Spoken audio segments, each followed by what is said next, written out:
Dear friends, welcome to Kannada channel. Sometime back, Mahabalipuram picnic போயிட்டு return ஒர்க்கில் ஒரு 5:30க்கு Kovalam reach ஆகுக்குள்ள Kovalam பீச்சுக்கு போயிட்டு அப்படியே ஃபிஷ் மார்க்கெட் எப்படி இருக்குன்னு பார்க்கலான்ட்டு உள்ள இருக்க போயாச்சு. கோவளத்துக்கு வந்தால் ஃப்ரெஷ் ஃபிஷ்ஷு நிறையா கிடைக்கும், விலையெல்லாம் கம்மியாக இருக்குன்ட்டு சிலர் சொல்ல கேள்விப்பட்டிருக்கேன். அதே மாதிரி உள்ள இருக்க வந்தாச்சு.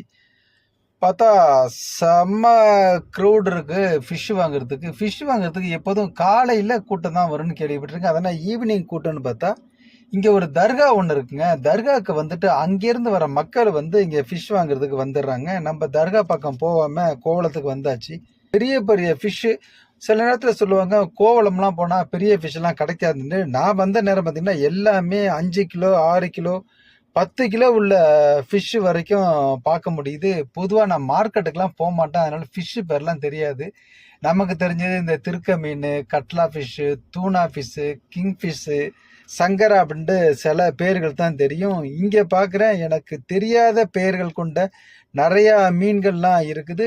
ஒன்றும் ஒரு சைஸுக்கு தகுந்த மாதிரி ரேட்டு சொல்கிறாங்க. சில மீன்களை கேட்கும்போது விலை அதிகமாக இருக்குது, சில மீன்களை கேட்கும்போது விலை கம்மியாக நம்ம ஃபீல் பண்ணுறோம். அது மாதிரி நிறையா கிராப் வரதை பார்க்க முடிஞ்சிச்சு, லாப்ஸ்டார் வரதை பார்க்க முடிஞ்சிச்சு, சிங்கரால்னு சொல்லுவாங்க அதை பார்க்க முடிஞ்சிச்சு, பாட்டில் ஃபிஷ்ஷு பார்க்க முடிஞ்சிச்சுன்னு நிறையா பார்த்துக்கிட்டு இருக்கலாம். பொதுவாகவே நீங்கள் ஃபிஷ் மார்க்கெட்டுக்கு வந்துட்டீங்கன்னா, கடற்கரை ஓரத்தில் உள்ள ஃபிஷ் மார்க்கெட்டுக்கு வந்துட்டீங்கன்னா, ஒரு போட்டு வந்துச்சுன்னா ஓடியே போய் டிமாண்ட் பண்ணாதீங்க, வெயிட் பண்ணுங்க. அந்த மீன்லாம் வந்து கடற்கரைக்கு வந்ததுக்கப்புறம் க்ரௌடு இல்லாத இடத்துல வாங்கும் போது ரேட்டு கம்மியாக இருக்கும். ஒரு போட்டை 50 பேர் சுற்றும் போது அவங்களோட ரேட்டு ஏறிடுது. அதனால க்ரௌடு கம்மியாக இருக்கிற போட்டில் போயிட்டு விலை பேசும்போது நமக்கு தேவையான ஃபிஷ்ஷை நம்மளுக்கு கம்மி ரேட்டில் வாங்குறதுக்கு ஒரு வாய்ப்பு இருக்குது. நாம் நிற்கும் போதே ஒரு போட்டை 50 பேர் 100 பேர் சுற்றுறாங்க, ஃபிஷ்ஷோட ரேட்டு ஏறிடுது, டிமாண்ட் ஆகிடுது. விஷயத்தை என்னால் பார்க்க முடிஞ்சிச்சு. ஸோ அப்படி நான் என்ன பண்ணேன், இங்கேருந்து இந்த கடைசி வரைக்கும் ஒரு போட்டுக்காக போயிட்டே இருந்தேன். சொல்லப்போனால் இங்கே வந்து எல்லாமே ஃப்ரெஷ் ஃபிஷ்ஷு அப்படிங்கிறத பார்க்க முடிஞ்சிச்சு. போட்லேருந்து கொண்டு வராங்க, முடிஞ்ச வரைக்கும் அவங்களே சேல் பண்ணுறாங்க.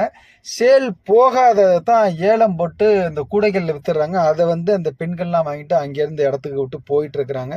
விலையை பார்க்கும்போது எனக்கு ஃபீல் பண்ணது சென்னை பட்டினப்பாக்கத்துலேயும் இங்கேயும் ஒரு பெரிய டிஃப்ரெண்டான ரேட்டு இல்லைன்னு தோணுச்சு. அதனால நம்ம ஃபிஷ் வாங்கலை.